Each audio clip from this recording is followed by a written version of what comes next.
Vou ensinar vocês aqui uma forma de começar a reconhecer padrões e pedaços do site. Vamos aqui, por exemplo, para o site da Americanas. Ótimo. Então, a gente já chega aqui no site da Americanas, ele já tem essa tela aqui de oferta relâmpago, ok? Então, isso aqui é uma área de propaganda, de a gente poderia ter vários nomes para isso aqui, na verdade. Uma oferta relâmpago, uma área de oferta. Então, você criaria um arquivo com um nome apropriado para isso. Se você for criar em português, você coloca, né, tipo, oferta página inicial. Ou, se você for colocar em inglês, você pode colocar front page offer, alguma coisa do tipo. Aí a gente fecha aqui, a gente vê vários componentes. Ó. Aqui em cima tem esse pedacinho aqui, essa área, que ela é exclusivamente para dar propagandas. Ó. Maratona de diversão, vai dar play, pausa na Americanas, papapá. Poderia colocar um arquivo chamado ah, top offer, então header offer, que seria oferta do topo, oferta do cabeçalho, entendeu? Que aí seria um CSS exclusivo só para você personalizar esse cara. Qual é o tom de personalização?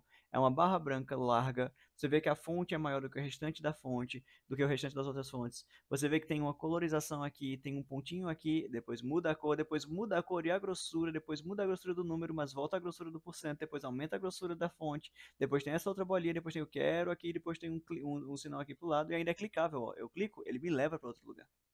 Então, ou então essa caixa aqui, ó, informe seu CEP.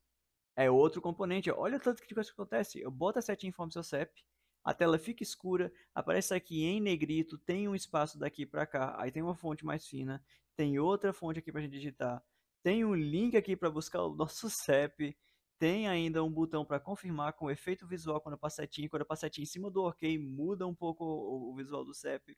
Então isso aqui também, cara, vai ter tipo pelo menos 50 linhas de código aqui, 50, 60 só nessa caixinha aqui. Então a gente faz um CSS para ela também. Iago, então fazer um CSS para cada link. Aí já não é necessário, porque veja só, todos os links daqui de cima, eles têm o mesmo efeito. E querendo ou não, essa parte inteira aqui em cima é o menu. Aí, ó, o que que vem? Você teria um código inteiro aqui para o menu como um todo. Porém, você ainda faria um arquivo separado só para essa coisa do CEP. Por quê? Mesmo que ele faça parte do menu, você vê que ele é um drop-down que já tem várias funçõezinhas. Na verdade, isso é o que eu até recomendo. A não ser que o drop-down do teu menu seja extremamente simples, o que não é o caso desse aqui. Por exemplo, no caso que a gente já viu nas outras aulas, ele só aparece uma caixinha com outros links para você clicar. Pronto, é literalmente só uma caixinha.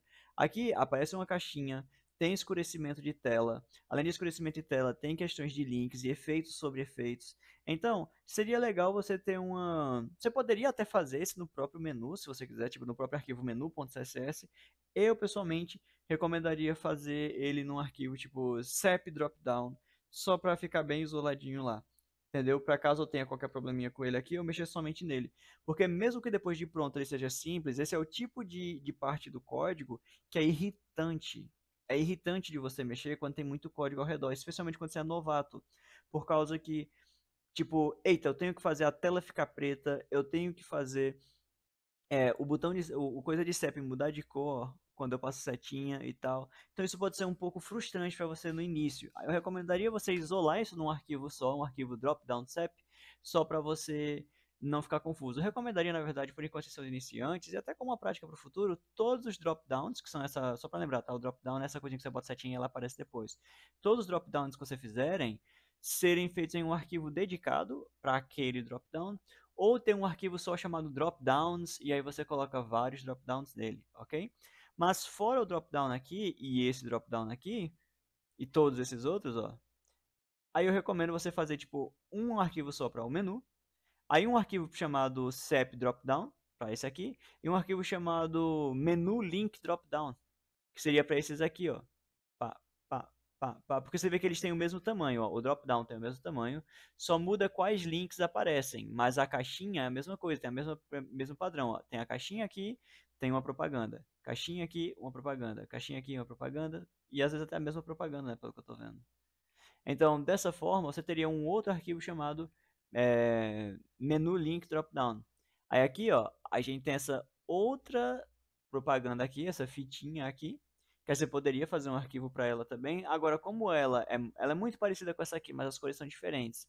Então, seria aqui chamado de, como são ofertas exclusivas, né, para o aplicativo, Aí você poderia chamar de tipo app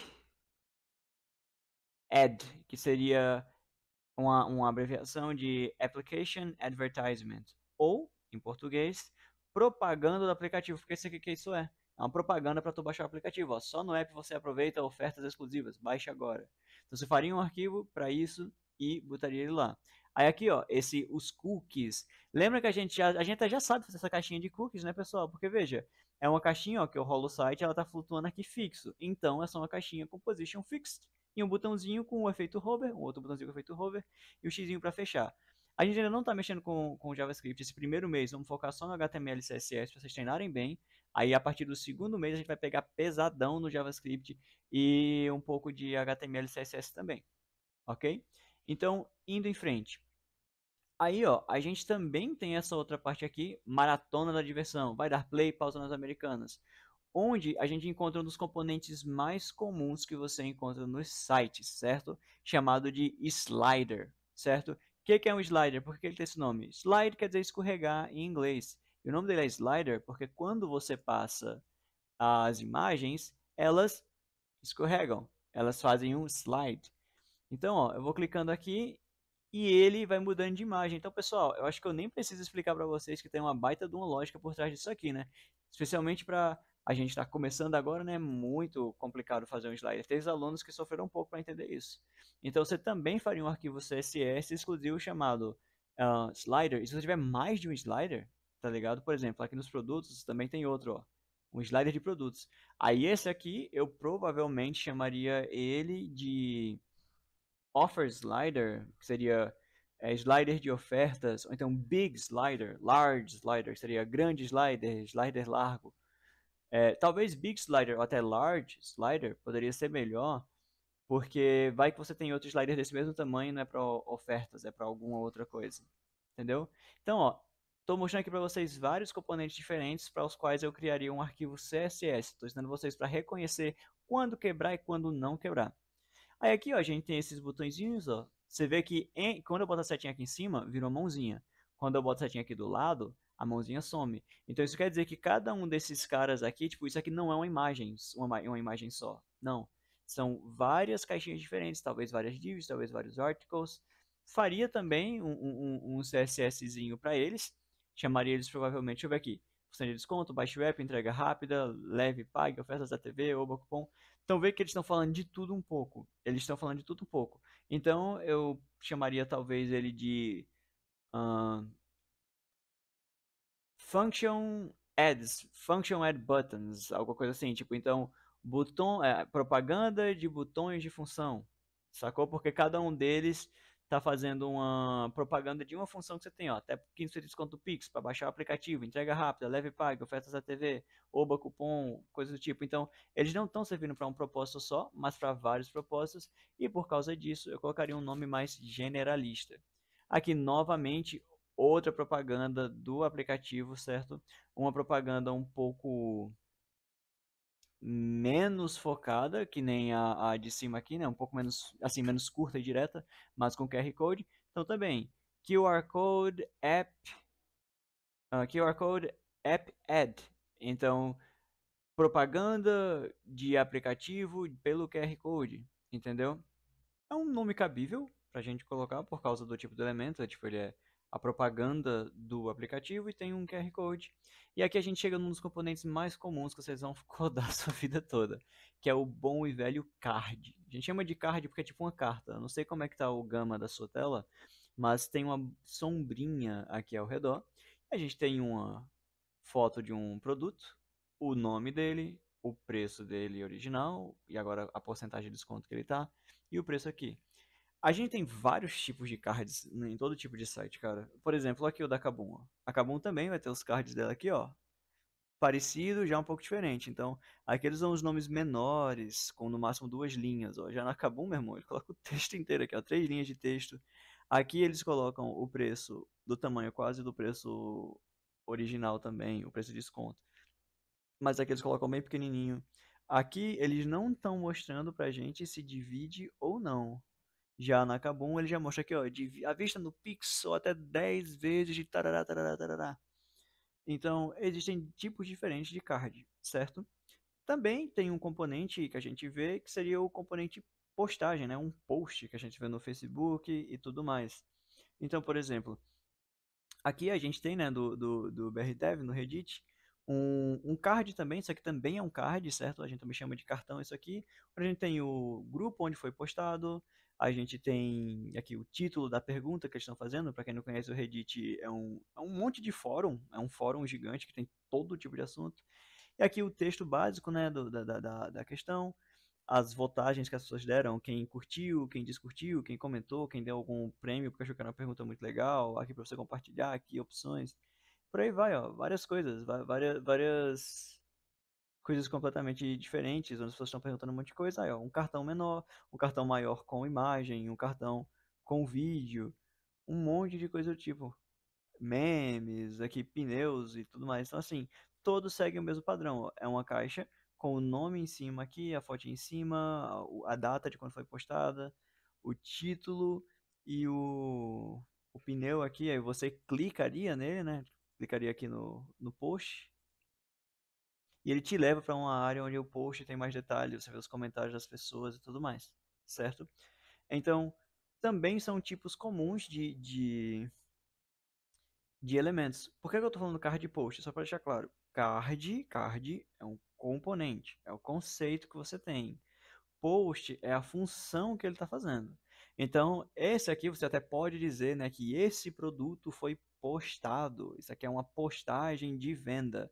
Mas isso aqui é um conceito de card no design, certo? Então, a gente tem aqui a cartinha, e aí eu também faria, né, no caso, fazendo isso no site, inclusive eu tenho já alguns CSS de card salvos, faria o meu arquivo card.css, e aí deixaria ele editadinho, porque ele é um outro componente. E lembrando, depois você vincula todos esses arquivos CSS lá com o teu index, ou com qualquer que seja o nome que você esteja utilizando, para o seu arquivo principal de CSS fazer as importações. Por enquanto a gente está utilizando index.css, no futuro a gente vai utilizar um nome um pouco mais comum, apesar que index.css já é um dos nomes corretos, tá? Eu diria que ele é tipo um dos top 5 nomes mais comuns que as pessoas utilizam. É só que quando a gente estiver utilizando mais páginas de HTML, eu vou explicar para vocês por que que index CSS pode ser levemente confuso, mas tipo confuso por 5 segundos, tá ligado? Depois o cara entende exatamente o que está rolando ali. E aqui mais uma vez, um outro elemento que eu daria o nome. Ah, detalhe, card quer dizer cartão, por isso que a gente chama de card, tá? E aqui outro componente, né? Estou utilizando o nome elemento aqui sem querer. Outra propaganda aqui, outros cards, outros tipos de cards com essa imagem estouradaça aqui, vários cards diferentes. Aqui, ó, outro tipo, perfeito, ó, outro tipo de card. Então, card de produto, card aqui de promoção, card de. É uma propaganda, então, propaganda do cartão deles, propaganda de anunciar para vender deles e etc. Propaganda de produtos sociais aqui para apoiar projetos de arte. Aqui o que a gente chama de. Seria aqui o footer, né? Que seria tipo igual o header, só que para outros links menos relevantes. Entendeu? Geralmente ninguém liga pro footer, ele tá lá só pra tá ligado? Pra você ganhar uns pontinhos. Então, e tem o botãozinho aqui de cookies, né? Que é as configurações dos cookies. Pra gente escolher se vai editar alguma coisa, etc, etc. Então, pessoal, esses são componentes de sites, certo? Ah, um pequeno componente que passou despercebido aqui, ó. Que é um componente dentro de outro, que são esses botões laterais. A gente vê eles aparecendo aqui e vê eles também aparecendo. Cadê? Apareceu agora há pouco. Aqui e aqui. Então, veja só. Originalmente, no slider, né? A gente faz, né, aquele arquivo para o slider, ou pode ter um arquivo para vários sliders também, como eu falei. E aqui a gente tem o botão que seria o slider button, o botão de slider, que você pode fazer ele separado, tipo um CSS para slider button, ou você pode fazer um arquivo chamado buttons.css e colocar o código de todos os teus tipos de botões lá. Lembrando que o botão e o link é diferente. O link te leva para outro lugar. O button ele executa uma função dentro da própria página. Lembrando, essas funções a gente vai aprender a fazer elas com JavaScript em breve. Mas como esse botão aparece aqui, aparece depois ali, depois ali, a gente vê que ele não está vinculado a um slider só.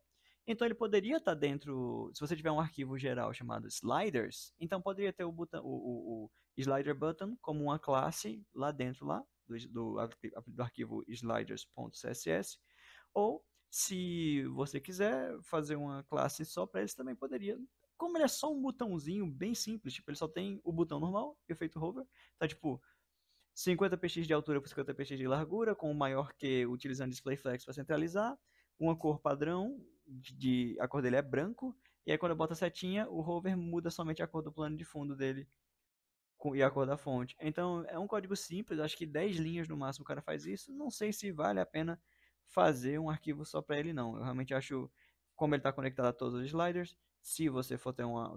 Tá, aqui está a diferença. Se você for ter um arquivo só para todos os sliders, aí você bota esse código dentro do sliders, porque tudo relacionado a slider está lá. Agora, se você vai ter três sliders diferentes, então o slider daqui, o slider daqui e o daqui, aí então você faria um quarto arquivo para esse botão, porque ele não pertence a slider nenhum, então ele não deveria estar dentro do arquivo de nenhum slider apenas. Ele deveria estar no arquivo à parte, por causa que ele não pertence a ninguém, ele não é parte de um slider, ele é apenas um botão que está sendo reutilizado em vários outros sliders. Então, pessoal, isso aqui é uma prévia para vocês entenderem como reconhecer componentes. Coisa bem simples, e aqui você está reconhecendo componentes de outros sites. Mas através disso, quando você estiver codando o seu site, pensa também sobre os componentes que você está criando, os propósitos deles. Mas lembrem-se, tá? Antes de você codar um site, tenta pelo menos desenhar uma coisa básica para ele. Me digo no sentido, eu digo assim, no sentido profissional. Se você vai fazer um site para alguém, primeiro já saiba que site você vai codar. Iago, onde é que eu acho o site? Como eu falei, vê alguns que já existem, faz baseado neles. Mas, Iago, eu tento codar um site igual americanos e não tá ficando igual, mas tá ficando muito feio. Ótimo. Continue codando até ficar bonito.